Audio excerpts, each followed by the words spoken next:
nuevamente en una columna. En este caso no voy a hablar de educación, pero sí de otro eje temático que es de mi sindicato, de la FENAPE, es uno de los principales ejes del momento, y también del PIT-CNT.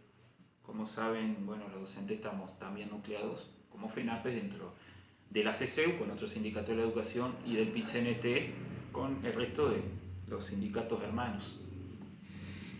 Bueno, en este caso quiero hablar justamente de el plebiscito por la seguridad social, que es otro de los grandes temas de esta campaña electoral, que se va a votar el 27 de octubre en conjunto con las elecciones nacionales, donde se elige el presidente de la República y se eligen los legisladores, pero paralelamente a eso también en esa misma votación se va a estar eligiendo, no importa el partido político que se vote, no importa si se vota en blanco o anulado, eh, sino que se va a estar también decidiendo sobre el futuro de la seguridad social, partiendo de la premisa de que en realidad la reforma de la seguridad social que hizo este gobierno no es en sí una reforma integral, sino que es simplemente una reforma jubilatoria, pero que tenía como intención, así como lo hizo con la educación y otras políticas públicas, un ajuste fiscal.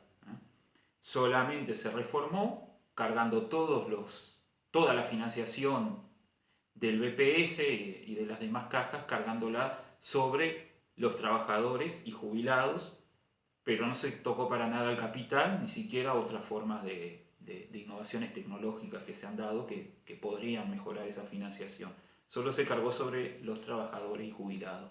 Bueno, ante eso lo que hizo el PIT-CNT, el movimiento sindical, junto con otras organizaciones, FUBAN, FEU,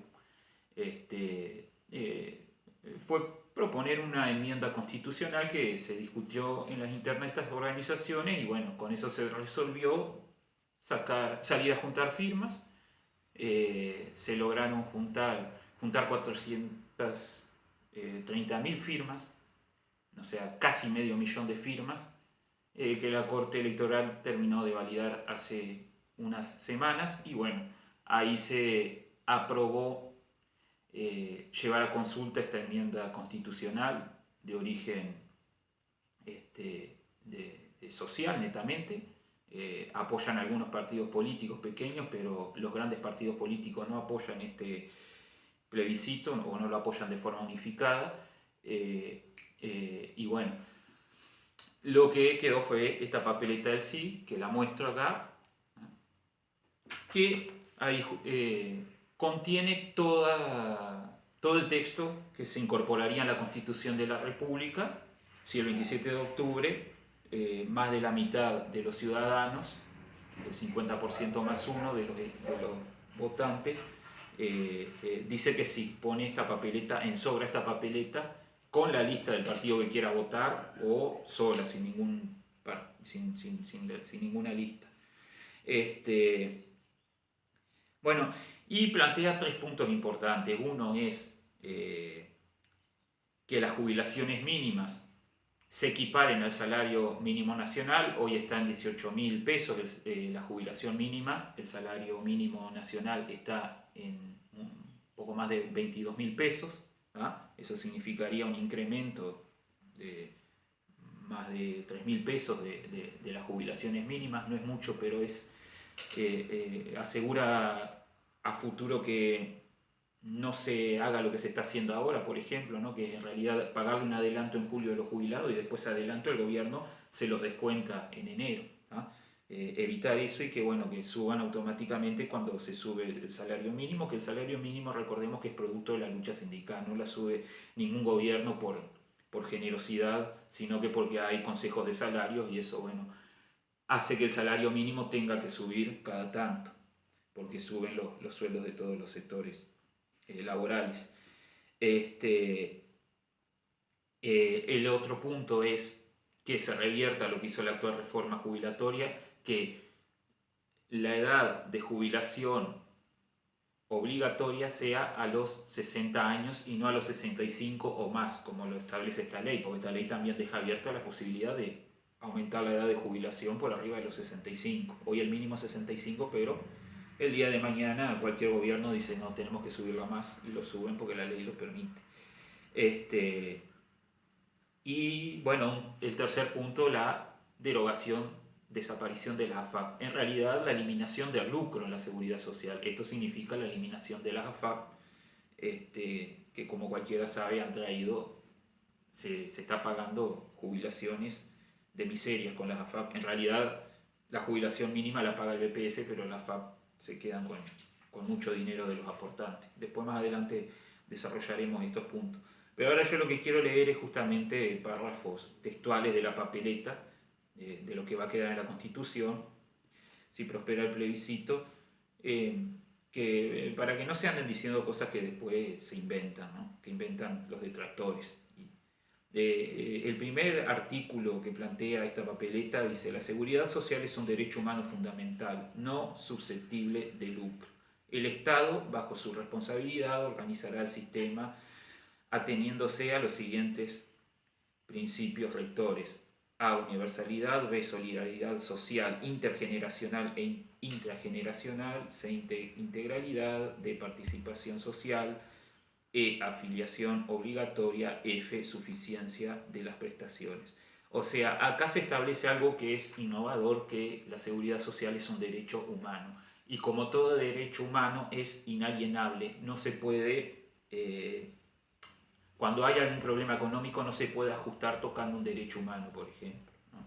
Ya sea la seguridad social, la educación, la salud. O sea, no está bien lo que se hace de recortar en salud y que no haya medicamentos, o que eso genere problemas en la distribución de medicamentos, porque la salud es un derecho humano y los medicamentos tienen que estar. No podemos ir al hospital y que no consigamos un medicamento que necesitamos para aliviar alguna dolencia o curar una enfermedad. Eso no debería de pasar. Esto es una innovación, que la seguridad social sea un derecho humano y esté fijado en la Constitución de la República. Lamentablemente algunos actores políticos dicen que esto no debería de ser tan rígido y estar en la Constitución, que no es rígido, pero bueno, todo se puede llevar a consulta popular. La segunda propuesta de la papeleta dice: el sistema de seguridad social se organizará y gestionará exclusivamente a través del Estado y de personas públicas no estatales, quedando prohibidos los sistemas de ahorro individual con destino jubilatorio, ¿no?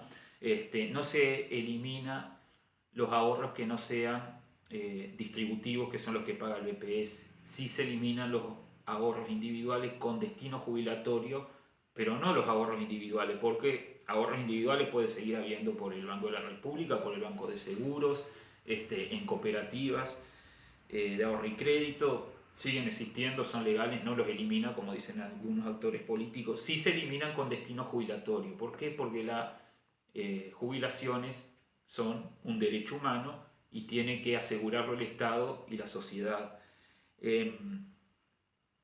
También se pueden crear ahorros colectivos, ¿no? Similares a los fondos sociales que tienen varios sindicatos en convenio con empresas. Esos tampoco quedan prohibidos. Lo que se prohíbe es el lucro de la seguridad social. Nadie puede estar cobrándonos dineros que los gestionen y los rentabilizan como quieren los empresarios. Nos cobran comisiones que después en la jubilación son un descuento enorme. Por eso hay cobros por AFAP que son de 100 pesos o menos, ¿no? Cuando se decía que iba a haber 2 jubilaciones en los 90, cuando se aprobaron las AFAP, que solo le quedaba ir a la luna a los jubilados, bueno, hoy hay jubilaciones por AFAP. Incluso ha habido casos hay recibos de sueldo que andan por ahí, son públicos, recibos de jubilaciones que cobraba 1 peso una empleada doméstica por AFAP. Bueno, voy a saltar algunos artículos para ir a otro que es elemental. El artículo 6 de la papeleta: ninguna jubilación y pensión podrá ser menor al valor de salario mínimo nacional. Los ajustes de las jubilaciones y pensiones no podrán ser inferiores a la variación del índice medio de salarios y se efectuarán en las mismas oportunidades en que se establezcan ajustes o aumentos en las remuneraciones de los funcionarios de la Administración Central. El ajuste no podrá ser nunca inferior a cero. Bueno, esto es lo que ya explicaba al principio. Las jubilaciones se equiparan al salario mínimo nacional justamente porque los consejos de salario son momentos en los que se aumentan en cada sector los salarios y eso hace que los salarios mínimos tengan que arrastrarse siempre a la alza. No es cierto que dicen, no, si se aprueba ningún gobierno va a querer subir salarios mínimos porque va a tener que subir las jubilaciones. Bueno, lamento el egoísmo de esta propuesta que tienen estos actores políticos que están en contra del plebiscito. Pero bueno, las jubilaciones, es una miseria vivir con 18.000 pesos, jubilados que tienen que pagar alquileres y que aparte tienen que comprarse medicamentos que no consiguen en la farmacia. Y bueno, ni que hablar si tienen que cuidar nietos, porque a veces sabemos que quienes somos de pueblo sabemos que muchas veces hay padres que están en el desempleo y son los abuelos quienes tienen que cuidar a los nietos. Son los únicos ingresos a la casa, las jubilaciones. Y bueno, el séptimo punto dice: las personas tendrán derecho al acceso a la causal jubilatoria común a los 60 años de edad y 30 años de servicio continuos interrumpidos sin perjuicio de las bonificaciones y sistemas de cómputos especiales que establezcan las normas y que resulten más beneficiosos para el trabajador. Bueno, se decía que esto no iba a permitir bonificaciones como por ejemplo por maternidad, que se te computan años por hijo. Entonces, alguien puede jubilarse antes de los 60 años si tuvo 2 hijos, por ejemplo, a los 58 años, o a veces por actividad. Por ejemplo, los docentes tenemos, ahora eso se cortó o se modificó en perjuicio de los docentes, bonificaciones que cada determinada cantidad de años obteníamos un año por un problema de salud mental que genera este tipo de trabajo, y bueno, también en otros trabajos de alto riesgo sanitario, como son, bueno, radiografías o quienes trabajan con elementos radioactivos que pueden generar problemas a la salud y tienen una causal jubilatoria mucho antes de los 60 años. Bueno, acá dice causal jubilatoria común a los 60 años, pero no excluye que pueda haber bonificaciones o otro tipo de causales antes, no lo prohíbe esta reforma constitucional, ni tampoco se incorporan las jubilaciones militares, porque también han salido a decir que bueno, que los militares van a tener algunos privilegios que no se van a poder recortar. Igual eso tiene que ver con otros artículos más adelante, cuando se habla de, pero esto lo condiciona, causal jubilatoria común. Recordemos que los militares se retiran, no son jubilados sino retirados.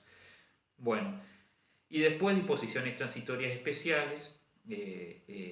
5. La entrada en vigor de la presente reforma no implica pérdida o menoscabo en derechos o beneficios previstos en leyes anteriores en materia de prestaciones de seguridad social. El Estado no podrá innovar en perjuicio de los afiliados al sistema de seguridad social, concediendo prestaciones inferiores a las que resulten de la aplicación de lo dispuesto en el título sexto de la Ley 16.713, el 3 de septiembre de 95, y de la Ley 18.325, el 24 de octubre del 2008, las personas afiliadas al régimen de jubilación por ahorro individual previsto en la Ley 16.713, el 3 de septiembre del 95, se incorporarán al régimen de jubilaciones por solidaridad intergeneracional administrado por el Banco de Previsión Social con carácter retroactivo a la fecha de afiliación. Bueno, esto, algunas cosas que se dicen justamente con las jubilaciones militares, bueno, no está incluido, no está incorporado en esto, ¿no? Que,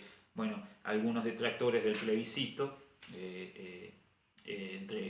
específicamente los economistas del Frente Amplio que están por el no, que dicen que no se va a poder tocar los privilegios militares porque van a quedar fijados por constitución. No es así. Acá nombra las leyes que no tienen que ver con los actos de la dictadura, que fueron los que crearon el régimen de la caja militar. Aparte se puede innovar y demás, bueno, está todo claro acá. Y como decía, no es una jubilación común, es un retiro en la caja militar. Ese cuco no es real, está todo bien explicitado, que en realidad son los derechos de los beneficiarios de la FAP, de los afiliados a la FAP, que pasarían al BPS, sus beneficios no los perderían. Que acá voy a otra cosa, se dice, bueno, se cobra un seguro de vida cuando muere un afiliado de la AFAP. Primero, es solo un 3% que lo cobra. Eso hay que tener muchas condiciones y de hecho tener un negativo al BPS que diga que no está cobrando una pensión por supervivencia. Entonces, ese seguro de vida que se le deja a algún familiar cuando muere el afiliado de la AFAP, no se va a perder porque acá queda establecido que no se pierde ningún beneficio al aprobarse la reforma. Y también otros beneficios que tengan que ver con las AFAP, no tiene mucho, prácticamente nada, quizás sea esto, no hay otro, porque las AFAP solo pagan jubilación y de hecho las paga el Banco de Seguro, no las AFAP. De hecho es un negocio tan caro y tan malo, las AFAP, que no tienen rentabilidad, ellos le llaman rentabilidad negativa a las pérdidas en realidad, que todas las aseguradoras privadas se retiraron de las AFAP, porque para ellos eran pérdidas, era muy caro. Imagínense lo caro que es para el Estado, porque hoy solamente el Banco de Seguro del Estado es el que participa en la renta vitalicia de las AFAP, ¿ah? Porque para el sector privado era caro. No, ellos saben que no quieren perder. Es una pérdida para el Estado, es muy caro para el Estado. Si hoy se dice que si se aprueba no se va a poder erradicar la pobreza infantil, bueno, ¿qué está pasando con el dinero que se llevan las AFAP? Que aparte no se la devuelven a los trabajadores porque le descuentan una comisión de entre un 15 y un 20%, que eso incluye seguros y demás, ¿no? O sea, todo el sistema AFAP, en realidad no solo la AFAP. Bueno, pero todo eso después se le descuenta y las futuras jubilaciones de 10 pesos solamente se pierden 20 pesos. ¿Ah? Eso traducirlo a millones de pesos en ahorro que tengan los afiliados. Bueno, es una pérdida para las jubilaciones, para los jubilados. El BPS tiene otro cálculo diferente porque depende de los fondos solidarios, ¿no? Es un sistema de reparto diferente. Todo jubilado por lo menos tiene asegurado una jubilación mínima. Es cierto, un jubilado afiliado por la FAP, cuanto mucho cobra la mínima, pero eso es porque el BPS lo cubre. Y aparte la jubilación la paga el Banco de Seguros, no la FAP. Eso también hay que dejarlo claro. Bueno, y ya en lo último, otro extracto que quiero leer, bueno, dice el fideicomiso, ¿no? ¿Qué va a pasar con este dinero cuando las AFAP se deroguen una vez que el plebiscito sea aprobado por la mayoría de la población, las AFAP desaparecen? ¿Qué va a pasar con ese dinero? Bueno, se va a crear un fideicomiso que se le encomienda al Banco de Previsión Social en carácter de fideicomitante a celebrar un contrato de fideicomiso de administración, el que se constituirá con la totalidad de los fondos acumulados en el pilar de ahorro individual creado por la ley 16.713. La ley reglamentará la presente disposición. Bien, bueno, y hay todo un texto largo que está en la papeleta, pueden leerlo, pueden acercarse a cualquier sindicato que le va a dar la papeleta. Aparte vamos a estar haciendo campañas de barriadas y demás, campañas de cara a cara con la gente para explicar este contenido, esta reforma, para vincularla con las realidades que viven las personas, porque los economistas pueden salir a decir cualquier cosa sentados en un escritorio haciendo gráficas y cobrando buenos sueldos por sus trabajos, que está perfecto, para eso estudiaron y tienen todo el derecho a hacerlo, pero bueno, lamentablemente vienen a decirnos qué hacer con nuestras vidas, y eso a falta de calle, ¿no? De pisar el barrio y ver en realidad qué es lo que está viviendo el pueblo con 18.000 pesos, no opinarían así. Bien, o sea, no opinarían que se van a hacer estas catástrofes económicas, que el país va a desaparecer si se aprueba este referendo. Bueno, y después de la ley se reglamentará los aportes correspondientes a las asignaciones computadas, y bueno, y va a ser el Parlamento quien en un plazo de 48 meses, de 2 años, va a fijar una ley en donde, bueno, se baje a tierra esta reforma constitucional. Porque hay muchas cosas para discutir que no están en la papeleta y no tienen por qué estar. Estos son una medida cautelar para asegurar que el día de mañana no venga otro gobierno a subirnos la edad de jubilación a 70, 80 años, porque la esperanza de vida sube, sí, sube para los que sube para algunos pocos, para estos economistas que pueden seguir trabajando después de los 60 años, porque no tuvieron un desgaste físico ni psicológico como el que tiene un peón rural, como el que tiene un trabajador de la construcción, como el que tiene una trabajadora doméstica, como el que tiene un docente, como el que tiene un médico. No viven esas situaciones y obviamente ellos dirán, sí, se puede seguir trabajando después de los 60 años, pero la gran mayoría no puede hacerlo. De hecho, después de los 45 años se complica conseguir trabajo, ¿no? Si quienes tienen un trabajo en el desempleo, que a veces se tienen que jubilar después de los 60, cuanto más si es después de los 65, se van a tener que jubilar a los 70 para tener mejores jubilaciones. Bueno, todo eso lo vamos a estar desarrollando en discusión con el pueblo, fuera de cualquier tecnicismo, de cualquier soberbia académica. Y bueno, esa es la gran batalla que vamos a estar dando como movimiento popular durante esta contienda electoral, y donde bueno, lo que llamamos es a votar por el sí para tener más derecho y terminar con los privilegios.